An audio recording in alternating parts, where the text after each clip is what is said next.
He was just an electrician, she a lonely widow. When she whispered, "Stay.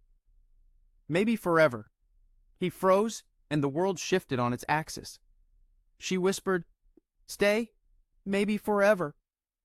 I froze. The late afternoon sun, a weak, diluted amber through the persistent haze of late autumn, struggled to penetrate the tall, narrow windows of the old Victorian house on Willow Creek Lane. The air, thick with the scent of damp earth and decaying leaves, seemed to press against the glass, making the already dim interior even more melancholic. Elias Finch, at 23, felt the chill seep into his bones, despite the worn flannel shirt he wore. He knelt on the faded Persian rug in the spacious, somewhat cluttered living room, a toolkit spread open beside him, the cold steel of a wrench resting against his jeans. The antique floor lamp, a hulking brass beast with a frayed silk shade, lay disassembled around him, its wiring a tangled, confusing mess. He'd arrived an hour ago, summoned by a frantic, slightly breathless phone call from Cordelia Vance. He'd known Cordelia, or rather, known of her, since he was a kid. She was the widow of his father's old college friend, a man named Sterling Vance, who had passed away unexpectedly 2 years prior. Sterling had been a brilliant, if eccentric, architect, and the house on Willow Creek Lane, a labyrinth of angles and shadows, was a testament to his unique vision. Now, however, it felt more like a grand mausoleum. Elias's father, a pragmatic electrician, had often sent him on small errands, odd jobs for his less tech-savvy clients, and today Cordelia's flickering lamps had put her on his list. The urgency in her voice had been unmistakable, a tremor that hinted at more than just a malfunctioning fixture. "It just stopped working, Elias," she'd explained over the phone, her voice a low, almost husky murmur that seemed to carry an echo of something deeply weary, a quiet plea that went beyond simple repair. "And it's the only one that truly lights up this corner. I can't bear another evening in the gloom, not another one." He'd promised to be there promptly, and now, amidst the guts of the lamp, he could feel her presence even before she entered the room. A subtle shift in the air, a faint scent of jasmine, and something else, something richer, like old books and quiet sorrow, permeated the space. He glanced up as she appeared in the doorway, framed against the soft light filtering from the hallway, a slender silhouette against the fading day. Cordelia was 42, but the years had etched themselves not in harsh lines, but in a profound depth around her eyes, a kind of elegant weariness that spoke of battles fought silently. Her dark hair, streaked with silver at the temples, was pulled back loosely, a few wisps escaping to frame her face, softening its aristocratic angles. She wore a simple, dark blue sweater that seemed to swallow her slender frame, and her posture, while graceful, held a slight, almost imperceptible curve, as if she were perpetually bracing against an unseen weight, a burden that had become part of her very essence. "Any luck, Elias?" Her voice, closer now, held a fragility that made him instinctively want to soften his own movements, to tread carefully. "Getting there, Mrs. Vance," he replied, his voice a little gruffer than he intended, a defensive mechanism against the unexpected current of empathy that had rippled through him. He focused on a particularly stubborn wire, his brow furrowed in concentration, as if the entire universe depended on this single connection. "Looks like a faulty connection in the base. Might need to replace the whole socket. It's a stubborn old thing." She stepped further into the room, her movements quiet, almost ghost-like, a presence felt more than heard. He felt her eyes on him, a gentle, inquisitive gaze that made the small hairs on his arms prickle. It wasn't accusatory or demanding, just profoundly observant.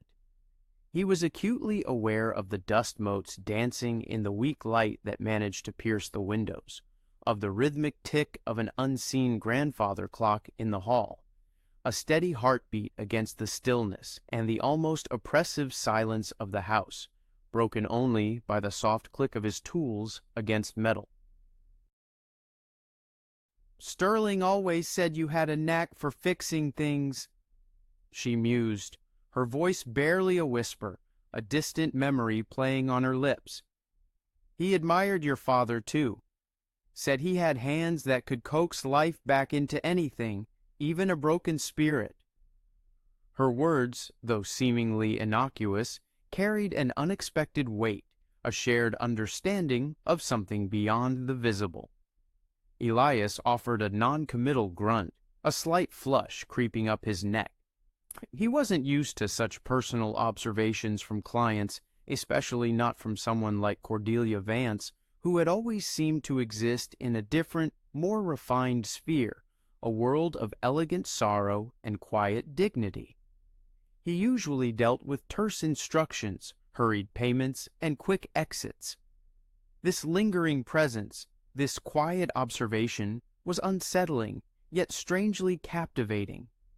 It made him feel seen, in a way he rarely was. He finally managed to free the old socket, the brittle plastic crumbling slightly in his gloved fingers, a testament to its age and wear. He held it up, a small triumph, and then reached for the new one from his kit, a pristine replacement. As he did, his elbow brushed against a stack of meticulously arranged architectural drawings on a low table nearby. They shifted precariously, threatening to spill onto the faded rug. "Oh, careful!" Cordelia exclaimed, a sudden tremor in her voice, a flash of alarm in her eyes, and she moved quickly, her hand reaching out to steady the stack. Her fingers, long and delicate, brushed against his, a feather-light touch. The contact was fleeting, barely there, but it sent a jolt through Elias, a surprising electric current. Her skin was cool, almost icy, and yet there was a faint, lingering warmth that seemed to spread through his own hand. A strange paradox. He pulled back almost immediately, as if burned, his breath catching in his throat. She, too, withdrew her hand, her eyes widening slightly before she looked away, a faint blush rising on her paled cheeks. The air thickened, charged with a sudden unspoken energy, a palpable hum that vibrated between them. "Sorry," Elias mumbled, feeling absurdly clumsy, his words a tangled mess. "Didn't mean to—" No, it's quite all right," she interrupted, her voice a little higher than before, a brittle note of forced composure. She cleared her throat, then straightened the drawings with an almost obsessive precision, as if tidiness could restore order to an unraveling world. "They're just important. Sterling's last commissions, unfinished. His final thoughts almost." He nodded, avoiding her gaze, his focus now intensely fixed on the new socket. He meticulously began to connect the wires, his movements precise, almost overly deliberate, each twist of copper a desperate attempt to regain control. The silence that descended then was different from the earlier quiet. It was heavy, pregnant with unspoken things, a delicate tension stretching between them like a taut wire. He could feel her presence still, standing just a few feet away, and an inexplicable warmth spread through his chest, battling the chill of the room, a warmth that was both comforting and deeply disquieting. It was an odd feeling, a pull he couldn't name, and it made him deeply uncomfortable, stirring something he wasn't prepared to acknowledge. He just wanted to fix the lamp and leave, to escape this charged atmosphere. Minutes stretched into what felt like an eternity, each tick of the distant clock amplifying the unspoken. He finished the wiring, reassembled the lamp with practiced ease, and then, with a hesitant breath, plugged it into the wall socket, With a soft click, the bulb flickered to life, casting a warm, golden glow across the corner of the room, banishing the shadows and illuminating a small, dust-covered armchair and a collection of antique globes, each a silent testament to journeys taken and worlds explored. Cordelia gasped softly, a sound of genuine relief, almost a sob of quiet gratitude. "Oh, Elias, you did it! You truly did it! Thank you, truly!" Her voice was infused with a sudden, almost childlike joy that made her seem younger, less burdened, a fleeting glimpse of a different Cordelia. She stepped closer, her face now bathed in the warm light, and he noticed the faint constellations of freckles across her nose that the dimness had previously hidden, tiny maps of a life lived. He rose slowly, wiping his hands on a rag, and gathered his tools, a desperate attempt to create a sense of normalcy. "Just part of the job, Mrs. Vance." He tried to keep his tone neutral, professional, but his gaze kept snagging on her, on the way the light caught the silver in her hair, on the genuine smile that now graced her lips, a smile that radiated warmth and gratitude. She reached into the pocket of her sweater and pulled out a small folded bill, crisp and new. "How much do I owe you?" "Just 35 for the part and labor," he said, taking the money. Their fingers brushed again, this time more deliberately, as she handed him the bill. He felt the same subtle jolt, the same unexpected warmth, a familiar spark. This time, neither of them pulled away quite as quickly. Her eyes, a startling shade of hazel, met his, and for a long moment, time seemed to stretch and thin, an elastic band pulled taut. There was a question in their depths, a hesitant vulnerability that mirrored something stirring deep within him, something he couldn't quite define but felt with a profound intensity. "You won't believe who took his side. This is just the start. It gets stronger." Elias had intended to leave immediately after collecting his payment. His father, a man of strict routine and unwavering pragmatism, had a policy he'd instilled in Elias from a young age. In, fix, out. No lingering, no personal conversations beyond the bare essentials of the job. But as he turned to gather the last of his tools, stuffing the wrenches and screwdrivers back into their canvas slots, Cordelia cleared her throat. The sound was small, hesitant, yet it resonated in the quiet room, a subtle summons he found himself unable to ignore. "Elias," she began, her voice a little softer, a little more tentative than before, as if testing the waters. Would you perhaps care for a cup of tea or coffee? I just put the kettle on. It's already singing." He paused, his hand hovering over his toolbox, a wrench still clutched in his fingers. His first instinct, honed by years of training and habit, was to decline, politely but firmly. He had other calls to make, other errands for his father waiting on his cracked smartphone screen. Besides, a cup of tea with a client, especially this client, felt strange, uncharted territory, a crossing of an invisible line. But then he glanced at her, standing there, in the warm glow of the newly resurrected lamp, her expression so genuinely hopeful, almost fragile, like a wilting flower in need of water. The thought of leaving her alone in the quiet, echoing house, now fully illuminated in that one corner, but still vast and shadowed elsewhere, felt unexpectedly sharp, a pang of something akin to guilt. "Just a quick one then, Cordelia," he heard himself say, surprised by the words, by the casual use of her first name, a boundary crossed without conscious thought. "I've got a few more stops before sundown." A small, genuine smile touched her lips, a radiant transformation that chased away some of the weariness from her face. "Please, just Cordelia, and thank you. Come, the kitchen is through here." Her voice was lighter now, almost buoyant. He followed her, his eyes taking in the details of the house as they moved through the long, shadowed hallway. Dust motes danced in every shaft of light that managed to pierce the gloom, highlighting the rich, dark wood of the banister, the overflowing bookshelves in the hallway, crammed with volumes that spoke of a life rich in intellect and curiosity, the numerous framed photographs that lined the walls, Sterling Vance, always smiling, always by her side, a phantom presence in every frame. The house felt lived in, loved, imbued with countless memories, but also profoundly still, as if holding its breath, waiting for something that might never arrive. The kitchen was surprisingly bright, a stark contrast to the rest of the house, with a large bay window overlooking a wild, overgrown garden, a testament to neglect.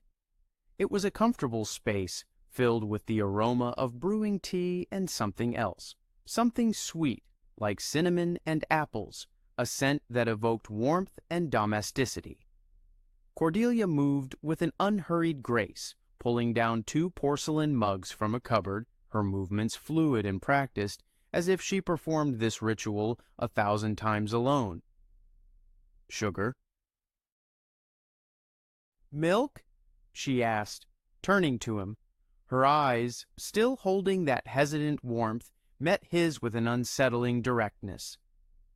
Black is fine, thank you, he replied, leaning against the counter, suddenly aware of the awkward length of his limbs in the cozy feminine space, like a young colt in a china shop. He watched her, a strange sense of quiet contentment settling over him, an unexpected peace. It was a feeling he rarely experienced outside of his own small, familiar apartment, a sanctuary of noise and youthful chaos. She poured the tea, the clinking of the mugs against the saucer sounding loud in the silence, each delicate sound amplified. Then she turned, holding out a steaming mug to him, the fragrant steam rising between them. As he took it, their fingers brushed again, and this time the touch lingered, a soft, almost imperceptible caress, an acknowledgement. He didn't pull away, and neither did she. Their gazes locked, and the unspoken tension from the living room returned, amplified, a current, subtle, yet undeniable, thrumming between them, threatening to ignite. You know, Cordelia began, her voice a little breathless, her eyes still on his, holding him captive. Sterling always said you were a kind soul. He saw it even when you were just a boy, helping your father. He said you had a quiet strength, a gentle spirit. Elias felt a blush creeping up his neck, a hot wave of discomfort, and something else, something unfamiliar. He wasn't used to such direct compliments, especially not from someone who felt so much older, so much more knowing, as if she could see right through him. He was just Elias Finch, a young electrician, certainly no quiet strength. He was a good man, Sterling Vance, he managed, his voice a bit hoarse, a strange lump forming in his throat. Always had time for a chat, always asked about my studies. She gave a faint, wistful smile, a ghost of a memory playing on her lips. He did. He had time for everyone, maybe too much, but he loved his work, loved this house, and he loved life. Her gaze drifted away then, out to the tangled garden, beyond the window, and a shadow passed over her face, a fleeting glimpse of the pain he'd sensed earlier, a wound that clearly hadn't healed. He stood in silence, sipping his tea, the warmth of the mug a comforting anchor in the moment, a small shield. He wanted to say something, anything, to ease that unspoken sorrow, to bridge the chasm of her grief, but the words felt clumsy, inadequate, like stones thrown into a vast ocean. He was an electrician, a fixer of things, not of hearts. It's very quiet here now, she said suddenly, her voice barely above a whisper, pulling him back from his thoughts. Her eyes returned to him, holding a profound, almost aching loneliness, a desolation that felt too vast for one person to bear. Too quiet sometimes. The silence can be deafening. His chest tightened. He understood deeply the kind of quiet she meant. The kind that pressed in on you, that amplified every echo of memory, every absence, every unspoken thought. He thought of his own small apartment, often filled with the cacophony of his younger brothers, Liam and Owen, and their friends, a constant hum of life, laughter, and argument that he sometimes took for granted. Do you have family nearby?" he asked, the question escaping him before he could censor it. It felt too personal, too intrusive, crossing another invisible line. She shook her head slowly, a delicate sway. "Not close. My parents are gone. Sterling was an only child, his relatives scattered across the continent. Most of our friends, they've drifted away since he passed. Life moves on, doesn't it? The world keeps turning, whether you're ready or not." Her words were not bitter, just stated as a simple, undeniable fact, a quiet resignation. He nodded, a lump forming in his throat. The raw vulnerability in her voice, in her eyes, was disarming, unsettling. He was just a young man, still finding his footing in the world, still figuring out his own path, and here was this woman, older, more experienced, yet stripped bare by grief and loneliness, laid vulnerable before him. It was a disquieting inversion of the expected dynamic, making him feel both powerful and utterly helpless. She turned then to a small antique radio on the counter, its polished wood gleaming faintly in the dimming light. "Do you mind if I put on some music, just to break the silence a little? It's been too long without sound." "No, not at all," he said, relieved by the change of subject, by the sudden shift in focus. He welcomed the distraction. She tuned the dial, her fingers delicate on the knob, and a soft, melancholic jazz tune began to play, filling the kitchen with a gentle, soothing melody. It was the kind of music his own father occasionally listened to on Sunday mornings, a sound that evoked a sense of quiet contemplation, of introspection. Cordelia swayed almost imperceptibly to the rhythm, her eyes distant, lost in thought, a silent dance with memory. "This was Sterling's favorite," she murmured, her voice barely audible over the music, a secret shared between them. "He used to say it had a soul, that it understood loneliness, the deep kind of ache that words can't touch." Elias watched her, a strange mixture of admiration and something akin to protectiveness stirring within him. She was beautiful, yes, in a mature, understated way, the kind of beauty that transcended superficiality. But it was the quiet resilience he saw in her, the deep current of sorrow that she carried with such dignity, that truly held his attention, captivating him. "You know," she said, turning back to him, her eyes bright with a sudden, unexpected intensity, a spark of something he couldn't quite decipher. "You remind me a little of him, the way you focus, the way you're so meticulous with your work. He had that same quiet dedication, that same thoughtful concentration." The comparison coming from her startled him. He felt a profound sense of inadequacy. He was just Elias Finch, a young electrician from a working-class family, certainly no brilliant architect like Sterling Vance, no visionary. I just try to do my job well," he stammered, feeling the heat rise in his cheeks again, a flush of embarrassment. "That's all." She smiled, a knowing, almost teasing smile that held a hint of sadness, a shared secret. "It's more than just a job, Elias. It's a gift. To bring light back to dark places, to mend what's broken, to restore what's been lost." The words hung in the air, weighted with a meaning beyond the literal, a profound statement that resonated deep within him. He felt a sudden desperate urge to reach out, to bridge the distance between them, to offer some comfort, some tangible reassurance. But he couldn't. He was a professional, a hired hand, and she was Sterling Vance's widow. The unspoken rules, the invisible barriers, were immense, insurmountable. "I should probably go," he said, the words tasting like ash in his mouth, dry and bitter. The light was fading outside, the day drawing to a close, and the thought of the traffic, of getting back to his own life, to the familiar noise and demands, felt suddenly unappealing, almost burdensome. "Of course," she said, her voice dropping, a flicker of disappointment quickly masked in her eyes. "Thank you again, Elias, for everything, for the lamp, for the tea, for the company. It meant more than you know." Her gaze lingered on his, a silent plea in their depths, a silent question. He nodded, unable to meet her gaze directly, and turned to leave, his feet feeling heavy.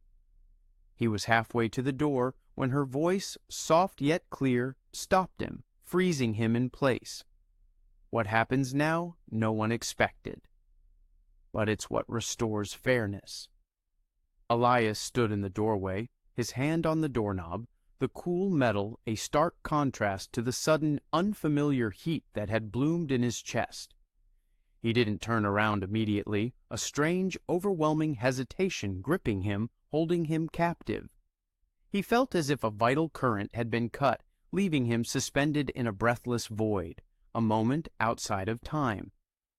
The soft jazz continued to play, a mournful, beautiful backdrop to the profound silence that had fallen between them. "Cordelia!" he began, his voice rougher than he intended, a raw sound in the stillness, but the words faltered, caught in his throat. What could he say? What should he say? The polite goodbyes, the professional farewells, felt utterly insufficient, almost a betrayal of the unexpected intimacy that had formed, delicate yet undeniable, in the quiet kitchen. She took a slow, deliberate step towards him, then another, her movements unhurried, almost balletic, until she was standing just a few feet away, her presence a warm, magnetic force, pulling him closer. The light from the kitchen, though dim now with the approaching dusk, still caught the silver in her hair, making it gleam like moonlight, like spun silver threads. Her eyes, those captivating hazel eyes that held so much sorrow and strength, were fixed on his, searching, vulnerable, an open book. I just, she started, her voice a whisper, almost lost in the music, so fragile yet so clear. "I just feel like I've been holding my breath for so long, Elias. For years, it feels. Since Sterling, since he left." She raised a hand, a delicate, almost hesitant gesture, her fingers tracing an invisible line in the air, and for a fleeting moment he thought she might reach out to him, might touch his face. But then her hand dropped, clenching slightly at her side, a fist against herself. And for a little while, tonight, it felt like I could finally exhale. Truly exhale. Like someone had finally remembered to open a window in a suffocating room. His heart hammered against his ribs, a frantic, desperate rhythm. He felt the pull, an undeniable force drawing him closer, threatening to shatter every professional boundary, every societal expectation, every invisible wall he had ever built. He was too young. She was too old. She was his father's friend's widow, a woman from a different world. It was impossible, wrong, forbidden, a dangerous dance on the edge of a precipice. And yet, in the hushed intimacy of that kitchen, with the jazz music weaving its melancholic spell, each note a tear shed for a forgotten longing, none of that seemed to matter. All that existed was the raw, aching vulnerability in her eyes, and the equally raw, aching desire to offer her solace, to somehow mend the invisible wounds that had burrowed deep within her. He took a small step back, an automatic, almost instinctual movement of self-preservation, a desperate attempt to maintain control. "Cordelia," he said again, his voice strained, thin, "I really should go. My father, he'll be wondering. There's a lot of work still." She didn't move, didn't respond to his words, as if they were merely empty sounds in the air. Her gaze remained locked on his, a silent challenge, a desperate plea, a silent conversation passing between them that transcended language. "Elias," she whispered, her voice barely audible, yet each syllable resonated with astonishing power. Do you ever feel like you're just waiting for something? Something you can't quite name, but you know deep down it's meant to shake everything up? To crack open the rigid shell you've built around yourself?"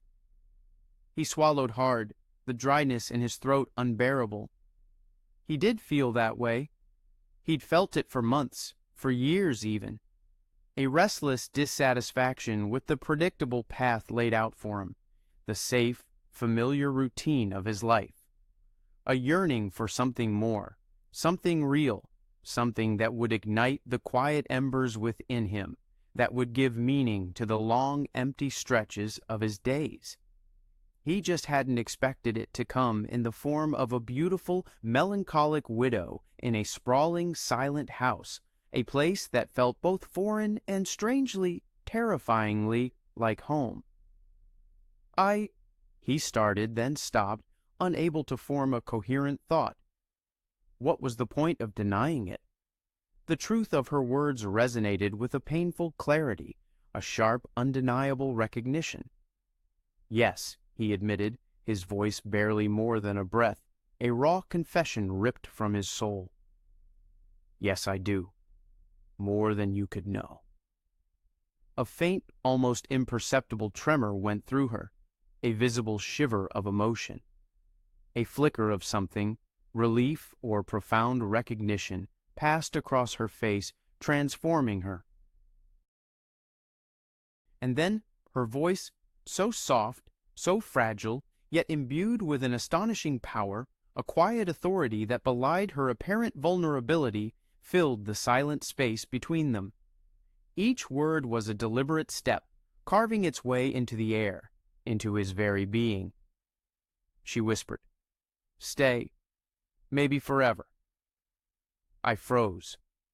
The words hung in the air, suspended, heavy with meaning, shimmering like heat haze over a summer road. Elias felt as if the very air had solidified around him, trapping him in that precise, terrifying, exhilarating moment. His breath caught in his throat, and his mind reeled, 1,000 thoughts colliding, a cacophony of fear and longing. Forever. The word was absurd, terrifying, exhilarating, impossible. It was everything he shouldn't hear, everything he couldn't possibly entertain, a transgression of every unspoken rule. But it was also everything he secretly yearned for, a desperate whisper from the deepest corners of his heart. He stared at her, his eyes wide, searching her face for any sign of jest, any hint that she didn't mean it, that it was a cruel trick of the fading light. But there was only raw honesty, a profound vulnerability that laid her soul bare, exposed for him to witness. She was terrified. He could see it in the subtle tremor of her hands, the slight widening of her eyes, but beneath the fear was a quiet resolve, a desperate, undeniable hope, a flicker of defiance against the inevitable. His heart thundered against his ribs, a frantic drumbeat in the sudden, overwhelming silence that had descended upon the house.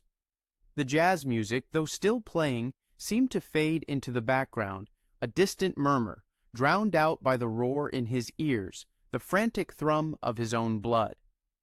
He was 23, on the cusp of his own life, and this woman, 19 years his senior, marked by loss and solitude, had just uttered a phrase that felt like both a terrifying promise and a sacred curse. He didn't move. He couldn't. His body was a statue, rigid and unyielding. His mind a whirlwind of conflicting emotions, a battleground of desire and duty. Logic screamed at him to turn, to leave, to run from this impossible, dangerous closeness, from the precipice of something irrevocably forbidden. But something deeper, something primal, held him captive, rooted to the spot, unable to break free. The silence stretched, thick and potent, filled only with the rapid beat of his own heart, echoing in his ears. He saw the fear in her eyes deepen, a hint of regret, perhaps, for having dared to speak such a profound truth aloud, for having exposed herself so completely. She looked away for a brief moment, her gaze dropping to her hands, then back at him, her lips trembling slightly, a tiny tremor that spoke volumes. And then slowly, almost imperceptibly, he raised his hand. It was an involuntary action, a response born not of thought, not of conscious decision, but of an overwhelming, undeniable instinct, a primal need to connect. He didn't know what he intended to do. To offer comfort? To simply acknowledge her pain? To bridge the silent chasm that had opened between them? His fingers, still faintly smelling of metal and dust from his work, reached out, hesitantly, towards her. He didn't touch her, not yet. His hand hovered in the air between them, a silent bridge, trembling slightly, an extension of his own uncertain heart. His gaze never left hers, and in their depths he saw a mirroring of his own fear, his own confusion, and something else. A flicker of hope, fragile but tenacious, like a lone candle flame in a vast darkness. He took a breath, a deep, shuddering inhalation that seemed to draw the very essence of the quiet house, of the fading light, of her presence into his lungs. The warmth from her, the gentle scent of jasmine and old books, filled him, saturating every cell. This was not a physical desire, not in the simple, raw way he understood it. This was something far deeper, a resonance between two souls aching for connection, for understanding, for a release from their respective solitudes, a mutual recognition of shared loneliness. Then, with a slow, deliberate movement that felt monumental, world-changing, he lowered his hand, not away from her, but towards her. His fingers, still trembling, gently, almost reverently, took her hand. Her skin was cool, as it had been before, but this time there was an immediate, comforting warmth that spread through his own palm, up his arm, and into his chest. It was a warmth that chased away the chill of the house, the persistent chill of loneliness, and the icy grip of fear, replacing it with something new, something fragile, yet powerful. Cordelia's breath hitched. Her eyes, wide and luminous, met his, and he saw tears, unshed and glistening, welling in their depths, reflecting the dim light of the room. A single tear escaped, tracing a shimmering path down her cheek, a silent testament to a profound release. But it wasn't a tear of sadness, not truly. It was a tear of release, of recognition, of a long-held breath finally exhaled. He held her hand, gently, firmly, their fingers intertwined, a silent pledge. No words were spoken. None were needed. The silence, once oppressive, now felt like a sacred space, filled with the undeniable truth of their shared vulnerability, their shared longing. The lamp he had fixed earlier continued to cast its warm golden glow, illuminating the corner of the living room, a silent witness to a moment that had irrevocably shifted the landscape of their lives, altering its trajectory forever. He had come to bring light back to a dark place, and in doing so, he had found something unexpected, something that trembled on the precipice of everything he knew. He was no longer just an electrician, and she was no longer just a client. In the quiet depths of that old Victorian house, something profound and perhaps forever had begun.